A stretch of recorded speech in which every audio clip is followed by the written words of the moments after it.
예수님의 창세 전의 영화와 말세의 영화. 요한복음 17장 5절 말씀. 서론. 하나님의 영화라는 것은 스스로 있는 창세 전의 영화도 있고 그리스도를 세상에 보내서 이루어지는 영화도 있으니 이것을 말하자면 다음과 같다. 첫째, 창세 전의 영화. 요한복음 17장 5절 말씀. 아버지여, 창세 전에 내가 아버지와 함께 가졌던 영화로서 지금도 아버지와 함께 나를 영화롭게 하옵소서.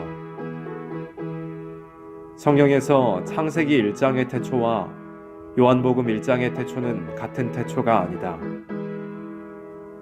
창세기 1장의 태초는 창세 전의 영원한 태초를 말하는 것이 아니다. 그러면 창세 전의 영화라는 것은 어떠한 영화라는 것을 알아야 하는데, 이 영화는 스스로 있는 영화이다. 하나님께서 어떤 피조물을 통하여 받는 영화도 아니요 피조물에게 주는 영화도 아닐 것이다. 신의 자체는 거룩이요 사랑이요 영생이요 평화요 미이시다. 다시 말하면 하나님 자체는 미의 하나님이니 그 미라는 자체가 피조물이 아니다. 신의 본체에 속한 것은 전부가 스스로 있는 것이라는 사실을 알아야 한다.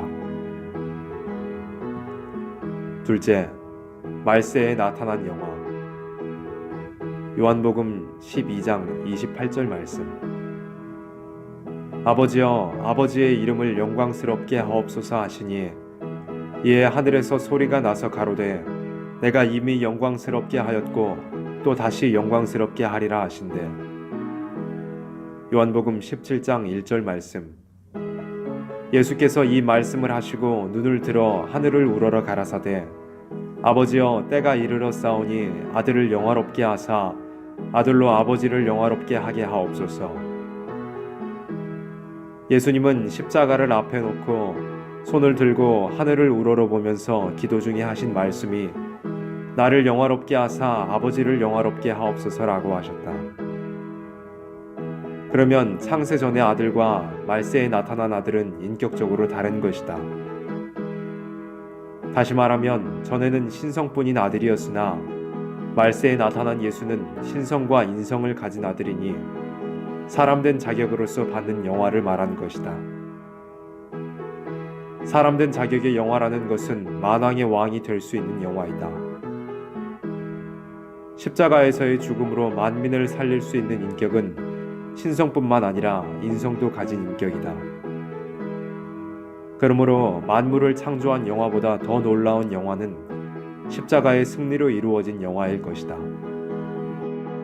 왜냐하면 창세전의 영화가 신에게 만족을 준 영화가 아니었으며 인류를 창조하여 피조물된 인간을 통하여서 완전한 천국을 이루어 당신의 영광을 혼자 누리는 것보다도 만민이 같이 누리게 되는 것을 원하는 사랑의 심정이 삼위일체 하나님께 있기 때문이다.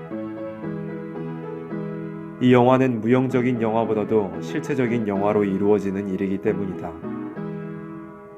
만일 사람이 무형적인 신으로서만 이루어지는 영화라면 욕을 쓴 실체의 영화를 받아야 될 사람은 만족이 있을 수가 없을 것이다. 이러므로 예수님이 사람된 자격으로서 영화를 얻은 것은 땅에 사는 인간들에게 큰 소망이 되는 동시에 세세의 왕국의 기업을 이루는 것이다. 결론. 하나님이 가진 완전한 사랑은 자기가 가지고 있는 영화로운 것을 피조물된 사람이나 만물까지도 같이 누려보자는 것이 광대한 하나님의 완전한 사랑이다. 그러므로 우리는 말세에 나타난 그리스도의 영화만이 인간의 최고 행복을 이루는 것이다.